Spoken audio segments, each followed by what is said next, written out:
اچھا جس کا چیف جسٹس نہیں ہوگا اس کو وہ کیس ایلوکیٹ ہوں گے جو کہ آئین سے متعلقہ ہے. اور ان کو سپریم کورٹ کا جو چیف جسٹس ہے وہ نہیں سنے گا؟ نہیں وہ نہیں سنے گا.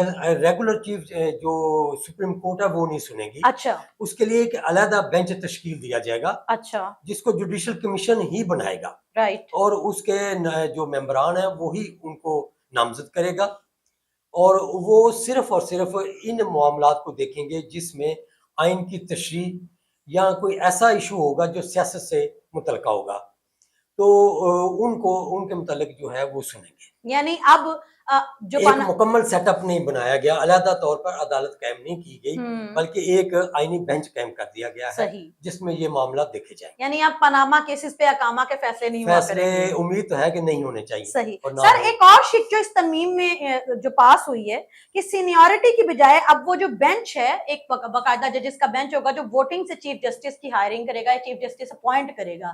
اس کی ذرا ڈیٹیل بتائیے گا عوام کو. میں سمجھتا ہوں کہ یہ سب سے ایک خوبصورت ترمیم آئی ہے جس اچھا کو میں نے بہت میری جو دانش ہے جی اس میں اس کو بہت معتبر سمجھتا ہوں, بڑا اچھا سمجھ رہا ہوں کہ یہ فیصلہ کیا گیا. صحیح.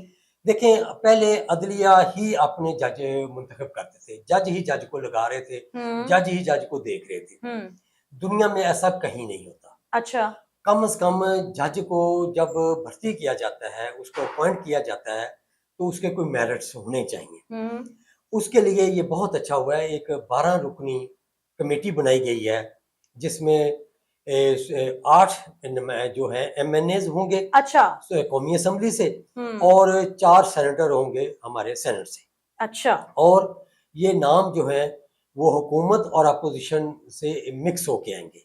ٹھیک ہے, اچھا ان کے نمائندے بھی ہوں گے, ان کے بھی ہوں گے, اور ایک موقع ملے گا بحث و تمریز کا.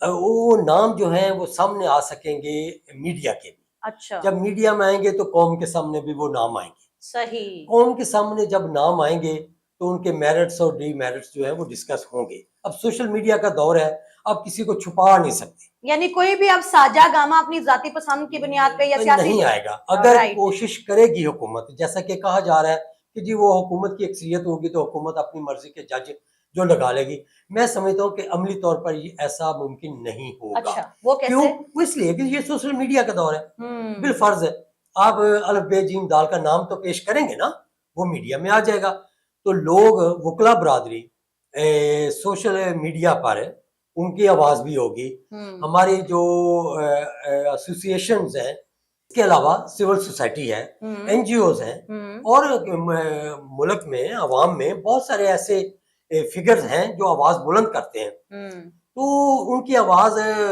آپ کے کانوں میں پہنچے گی کہ اس بندے پر یہ الزام ہے, اس صحیح. بندے کی یہ خوبی ہے, یہ خامی ہے. تو میں سمجھتا ہوں کہ یقیناً میرٹس کا خیال رکھنا پڑے گا. یعنی اب کوئی چپ چپیتے ڈبل شہریت والا جو ہے وہ سپریم کورٹ کا جج نہیں بن جائے گا. ڈیفینیٹلی صحیح. میرا تو یہ خیال ہے, یہ بہت اچھی ترمیم آئی ہے اس سے. اور آپ دیکھیں مشاورت سے ہوگا نا, 12 لوگ بیٹھیں گے تو ان میں مشاورت ہوگی, تو یقیناً مشاورت کا عمل جو ہوتا ہے وہ کسی بھی کام کے لیے بہت مفید ہوتا ہے. سر ایک اور چیز ہوئی ہے, آپ بتائیے گا یہ اچھی ہوئی ہے یہ بری ہوئی؟ یہ جو تھوک کے حساب سے 100 موٹو نوٹس لیے جاتے تھے وہ ان کا خاتمہ ہو گیا ہے, اس بارے میں آپ کی کیا رائے ہے؟ یہ بھی آپ دیکھیں کہ کتنے ہمارے ملک میں مسائل ایسے آئے ہیں جو ان سو موٹو کی وجہ سے آئے ہیں. سو موٹو کے حق نے لوگوں کو کام کرنے سے روک دیا ہوا ہے. آپ کوئی جو ڈیسیژن ہے وہ لیتے ہوئے گھبراتے ہیں, جبکہ ایسا تو نہیں ہوتا نا دنیا میں. آپ ایک ایڈمنسٹریشن کے طور پر کوئی فیصلہ لے رہے ہیں تو صبح آپ اس کے جواب دہ ہو جاتے ہیں. تو ہر ادارے کو اپنی حد میں رہنا چاہیے اور اپنی ڈومیل میں اسے کام کرنا چاہیے.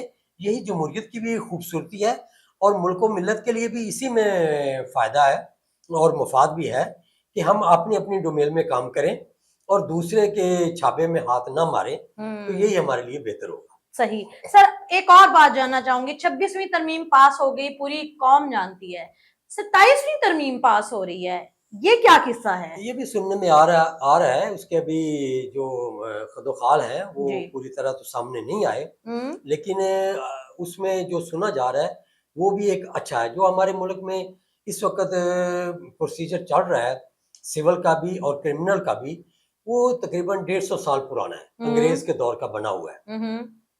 تو ایسے قوانین کو بدلنا چاہیے، حالات کے مطابق ان کو ڈالنا چاہیے، اور عدالتوں پر یہ قدغن ہونی چاہیے کہ یہ نہیں ہے کہ میں نے کوئی کیس دائر کیا ہے تو میرا پوتا اس کے فیصلے کے لیے انتظار کر رہا ہو.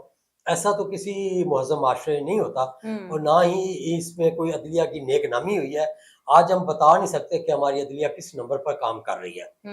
تو ان چیزوں کو دیکھتے ہوئے ہمیں چاہیے کہ ہم اپنے ان قوانین میں ترامیم لائیں اور حالات اور واقعات کے مطابق ان کو اجاگر کریں. صحیح. سر آخر میں جاننا آپ سے یہ چاہوں گی کہ یہ جو ہائی کورٹ کے کیسز سپریم کورٹ میں جانے کے متعلق اختیارات کی بات ہو رہی ہے، یہ شک کیا ہے اور اس کی ڈیٹیلز کیا ہیں؟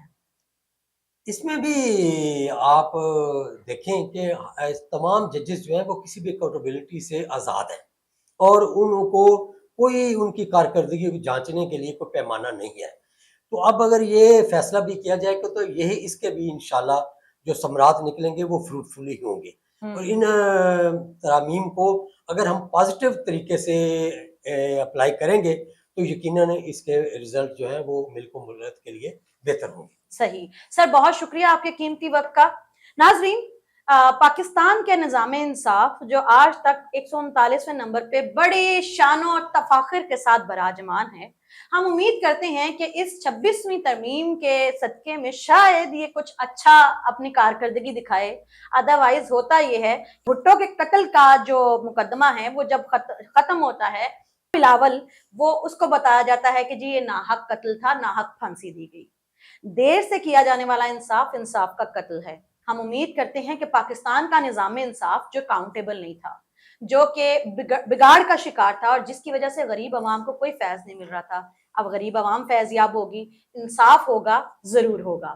آج کی آگاہی سے سعدیہ خالد کو اجازت دیجیے، ملتے ہیں اگلے پروگرام میں، تب تک کے لیے اللہ حافظ.